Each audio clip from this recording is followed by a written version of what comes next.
नमस्कार दर्शकों, मैं एस्ट्रो स्नेहा शर्मा आप सभी का दशा महादशा प्रोग्राम में हार्दिक अभिनंदन करती हूँ।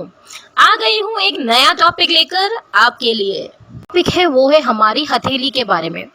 जब हम हाथ का परीक्षण शुरू करते हैं यानी हाथ देखने की शुरुआत करते हैं तो हाथ देखते समय हथेली पर भी हम गौर करते हैं, उस पर भी अध्ययन हम जरूर करते हैं क्योंकि ये भी हमें आपके बारे में बहुत कुछ बताने का कार्य करती है। केवल एक हथेली हमारे बारे में बहुत कुछ बता सकती है।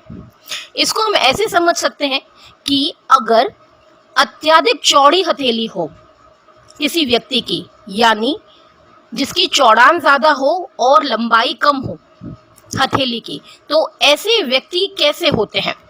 तो ऐसे व्यक्ति जो हैं अपने इरादों के बिल्कुल भी पक्के नहीं होते हैं। निर्णय क्षमता इन लोगों की बहुत ज़्यादा कमज़ोर रहती है। प्रत्येक कार्य करने में इनका अव्यवस्थित तरीका हमेशा देखने को मिलता है। कोई भी काम अपना परफेक्शन के साथ में ये नहीं कर सकते, उसमें कोई ना कोई गलती हमेशा छोड़ देंगे। हर एक काम को जल्दी से जल्दी खत्म करने की कोशिश करेंगे ताकि दूसरा काम हम जल्दी से जल्दी नया ले सकें। तो ये भी एक कारण है इनके जीवन में असफल होने का। इसी वजह से इन्हें सफलता प्राप्त नहीं होती है, क्योंकि ये बात पूर्ण रूप से समझ आ जाती है जब हम ये देखते हैं कि इनकी हथेली चौड़ी है। तो इनकी असफलता के पीछे भी इनका ये एक कारण देखा जाता है। दूसरा, चौड़ी हथेली। अभी जो हमने जाना था वो था अत्यधिक चौड़ी। अब जो हम जानने वाले हैं चौड़ी हथेली के बारे में। चौड़ी हथेली का अर्थ होता है कि सामान्य रूप से कैसी हो, चौड़ी हो। जिनकी हथेली ऐसी होती है वो प्रत्येक कार्य सोच समझकर करने वाले होते हैं। कुछ भी करने से पहले उसके बारे में पूरी इंफॉर्मेशन निकालेंगे, सोच समझ के कार्य करेंगे, यानी कोई भी कार्य प्लानिंग के साथ में करते हुए नजर आएंगे। फिर उस प्लानिंग को कैसे फॉर्मुलेट करना है उसके बारे में भी सोचते हैं, यानी ऐसे समझे इस बात को कि कोई भी चीज बिना सोचे समझे ये लोग नहीं कर सकते हैं। इनकी सफलता के पीछे का कारण भी यही होता है कि कोई भी काम करते हैं वो बिल्कुल परफेक्शन के साथ में करते हुए नजर आते हैं। अपने जीवन में अगर कोई उद्देश्य इन्होंने बना लिया कि अगर इन्हें कोई चीज पानी है अपने जीवन में, या अपना एक लक्ष्य तय कर दिया कि मुझे अपने जीवन में सफलता को प्राप्त करना है, तो उसके लिए पुरजोर प्रयास करेंगे और जीवन में आगे बढ़ेंगे, क्योंकि इन्हें केवल अपने जीवन में एक ही चीज समझ आती है कि परिश्रम करके आगे बढ़ना है।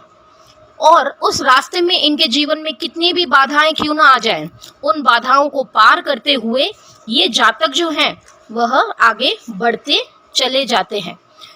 अपनी मुश्किलों का ध्यान भी नहीं रखते हैं, बल्कि कोशिश ये करते हैं कि कैसे उन मुश्किलों को पार किया जाए। उसके लिए भी ये पूरा प्रयास करते हैं। कहाँ कहाँ इनसे गलतियां हुई हैं उन सभी को सुधारते हुए ये फिर से आगे बढ़ते हैं। इसी वजह से ये सफलता को प्राप्त करते हैं।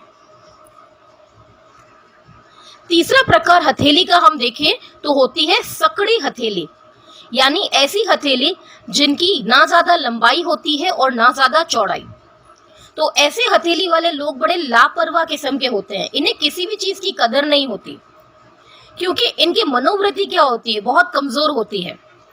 अपने निर्णय के लिए हमेशा दूसरों पर निर्भर रहते हैं, खुद कुछ नहीं सोच सकते। कोई ना कोई व्यक्ति इनको सहारे के लिए हमेशा चाहिए ही चाहिए अपने जीवन में।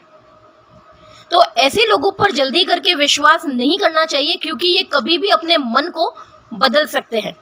यही कारण होता है कि इनके ऊपर ज्यादा विश्वास नहीं करना चाहिए, क्योंकि ये कभी भी आपको धोखा दे सकते हैं। अगर आपने इनके ऊपर ट्रस्ट कर लिया है, इनकी मनोवृत्ति बदल दी, तो ऐसी स्थिति में ये आपको धोखा भी दे देंगे। चौथा प्रकार जो होता है हथेली का वो होता है समचौरस, यानी स्क्वायर शेप का।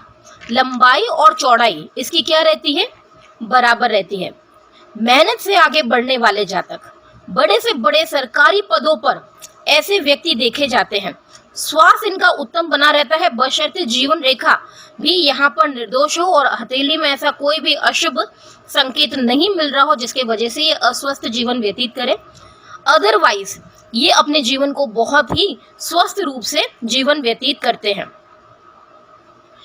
इन व्यक्तियों को बहुत अच्छे से पता होता है कि किस व्यक्ति के साथ में कैसा बर्ताव करना है, कहाँ जोश से काम लेना है और कहाँ शांति से मामले को संभालना है। ये जो व्यक्ति होते हैं वो पूर्ण रूप से कर्म प्रधान व्यक्ति होते हैं। भाग्य रेखा व सूर्य पर्वत यदि पुष्ट हो हथेली में, तो व्यक्ति अपने कर्म के अनुसार अपने भाग्य की सहायता प्राप्त करते हुए जीवन में आगे बढ़ता है और सरकारी पद तक पहुंच जाता है। तो यहाँ पर सरकारी पद जो है व्यक्ति के कर्म और उसके भाग्य दोनों से जातक को प्राप्त होता है। आपको हमारा प्रोग्राम अच्छा लगा हो तो इसे सब्सक्राइब करें और ज़्यादा से ज़्यादा शेयर करें, ताकि यह जो ज्ञान है वो लोगों तक और ज़्यादा पहुंच सके। अब मैं आपसे विदा चाहूँगी, फिर हम जल्दी मिलेंगे एक नए टॉपिक के साथ में। अगर आप कुछ जानना चाहते हैं हस्तरेखा से संबंधित किसी भी टॉपिक पर, तो आप हमें यहाँ पर कमेंट बॉक्स में मेंशन कर सकते हैं, उससे रिलेटेड हम हमारा प्रोग्राम ज़रूर बनाएंगे।